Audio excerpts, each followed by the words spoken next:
Bem-vindos à Imprensa Marrom, meu nome é Cristina Marrom e hoje estou com... Zico Góes. Que é... Hoje eu sou diretor de séries do canal Fox, dos canais Fox e da Disney.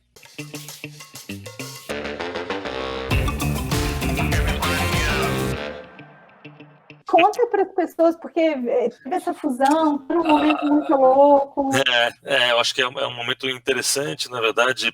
Essa fusão não é uma fusão, uma aquisição, né? A Disney comprou a Fox e já faz mais ou menos um ano em que eles tomaram posse, de fato, da Fox, e começou uma fase de transição que meio atrapalhada pela pandemia também, né? Porque duas empresas muito grandes, com uma empreitada muito grande que a Disney tem pela frente de lançar o Disney Plus, que já lançou lá fora, vai lançar agora no Brasil em novembro. E nós da área de produção original, hoje eu sou o diretor da área de produção original, ainda estamos com um pé na Fox e um pé, enfim, as coisas ainda estão em fase de transição, né? Então ainda não tem uma clareza muito forte em termos de estratégia e tudo mais. Então tem que ter um pouco de resiliência e esperar um momento. E a gente continua fazendo as séries que já estavam combinadas desde a época da Fox, tipo Impuros 3, enfim. Cara, Impuros eu sou muito fã do Impuros. Legal, gente, quem não assistiu, assista, porque é puta série, cara. Desde a abertura dela, você já arrepia, você já fala. É bonito, é verdade. Abre essa porra. Fica aí, caralho! Caralho! Vou melhorar a apresentação. Esse cara atirou em mim. Eu não botei bem porra nenhuma enquanto eu não enfiar uma bala na cabeça desse vagabundo. E a gente está acabando de escrever, enfim, a série do Silvio Santos. Então são coisas que já estavam combinadas antes e elas estão sendo tocadas normalmente à espera do final dessa transição e para onde ela vai nos levar. Vocês vão conseguir fazer seu Silvio com todas as suas loucuras? Está certo? Bem, mas enquanto... Eu acho que vai ser uma série bem fiel ao que é a trajetória do Silvio Santos. Acho que é difícil fazer biografia, né? Tipo, não ser chapa branca. Eu fiz algumas, foda. É difícil, mas, enfim, a gente se propôs esse desafio. É uma série ficcional, então não é exatamente uma biografia ipsis literis, mas ela vai passar por todos os momentos bons e complicados, ou polêmicos e emocionantes, enfim. A história do cara é sensacional, então realmente tem muito assunto.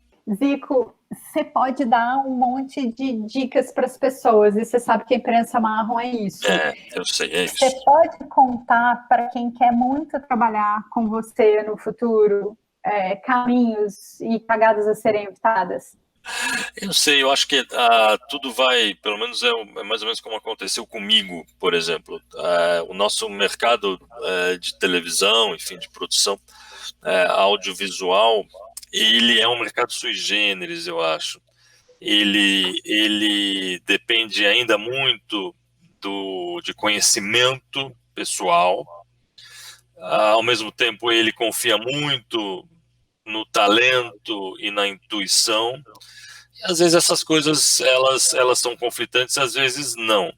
Então, a primeira coisa que eu costumo recomendar entre nesse meio, pela porta que for aberta para você, seja faculdade, seja um evento, seja um amigo, seja um conhecido. Acho que a primeira dica é essa. Agora, cave um espaço, né? Não vai ter muito jeito, né? Esse mercado ele vive um pouco disso ainda. Claro que ainda as faculdades elas estão começando a se organizar e se de alguma maneira pensando no futuro, né, dos seus alunos, fazendo convites e convênios com os futuros players, né, ou com os players desse mercado, ajudando os alunos a se inserir. Então essa é uma boa porta de entrada.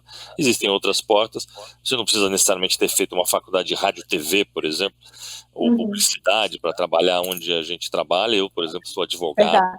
E acabei entrando na TV um pouco por isso também, né? Porque conhecia, porque isso, porque já...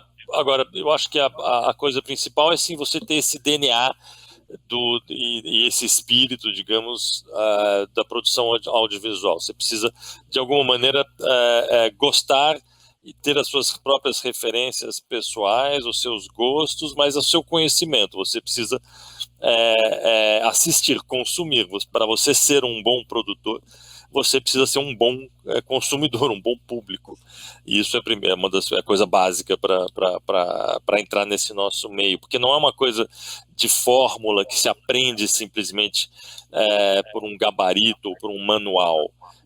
O nosso trabalho, você sabe, ele depende muito de quem você é, do que você bebeu, do que você comeu, do que você leu, e tudo. Então, isso tudo desde lá do começo da sua vida vai contar pontos para você chegar onde você quer chegar.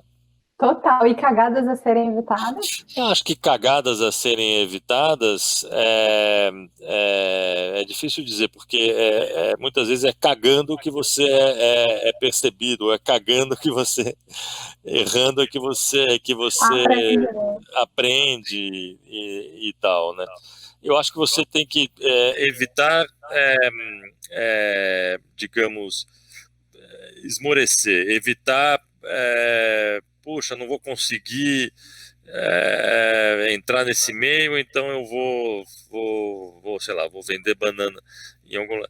Eu acho que a pessoa tem que ser paciente e começar com a oportunidade que lhe for dada, porque muitas vezes existe eu acho que tem uma idealização, quase uma mistificação do nosso trabalho, que é um trabalho super glamourizado, e os artistas, e os produtores, então isso é como se estivesse num lugar super do glamour e da festa, e vamos combinar que não é, né? E ao mesmo tempo, me parece que principalmente uma geração um pouco mais nova acha que pode pular etapas. O que já está pronto, por exemplo, vou entrar na televisão, vou entrar no streaming, vou entrar na produção audiovisual, eu já vou ser diretor e já vou ser roteirista, porque eu escrevo. E não é bem assim, enfim. Vou fazer a minha primeira série, vai ser para Fox. Exato. Então, acho que tem muito arroz e feijão para ser comido ainda. Né, para qualquer um que esteja começando nisso, inclusive aqueles que têm experiência já, porque fazer cinema é uma coisa, fazer série é outra, e precisa praticar, né? E precisa comer pelas bordas. Essa acho que é a coisa que eu gosto de falar muito, acho que eu já falei aqui outras vezes. Eu tenho uma ideia de uma série que vai para a Fox e vai para a Disney. Se você nunca fez uma série, se você nunca escreveu de fato uma série, e é a primeira vez que você faz, muito dificilmente essa série vai ser emplacada num lugar como esses lugares que eu citei, porque esses lugares já precisam já investem num tipo de produto que já precisa ter a garantia de que vai ser bem entregue, de que vai ser bem produzido, que vai ser bem escrito e tal. Isso leva tempo. Faça o programa dos outros, dirija o programa dos outros, escreva a ideia dos outros antes da sua própria. Acho que isso é um pouco também você se reconhecer um pouco humilde, porque você precisa aprender a fazer. Às vezes demora um pouquinho. Olha aí a gente aqui, grisalho, e você, olha aí. Demora um bocadinho.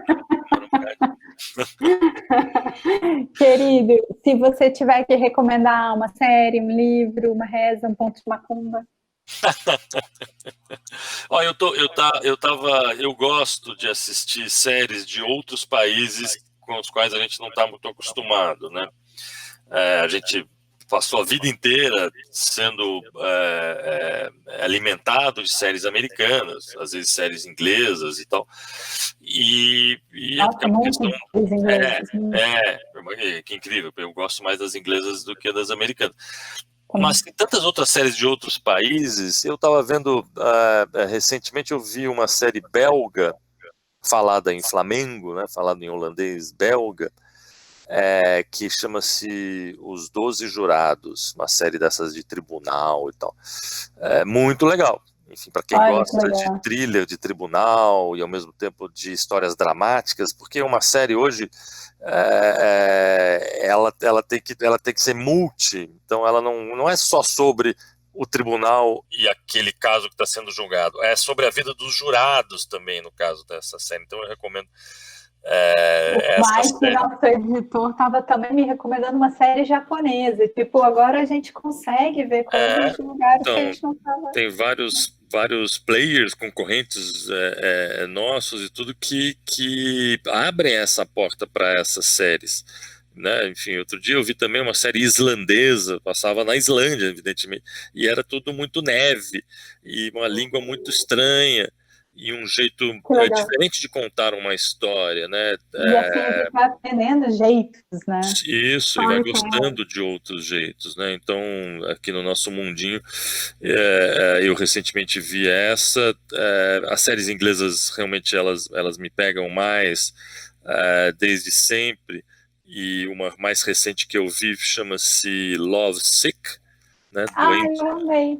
que é muito legal. Eu ainda estou na terceira temporada, sei lá quantas temporadas tem. Mas para mim, cara, a vida mudou no sentido de entender o que é uma série e o que é o humor de uma série depois de Fleabag. Para mim, Fleabag é a melhor coisa que existe. Okay. Querido, obrigada demais pelo seu tempo, pelas suas dicas. Imagina, você sabe que eu estou sempre aqui. Pode me convocar a qualquer momento. Muito Obrigada demais.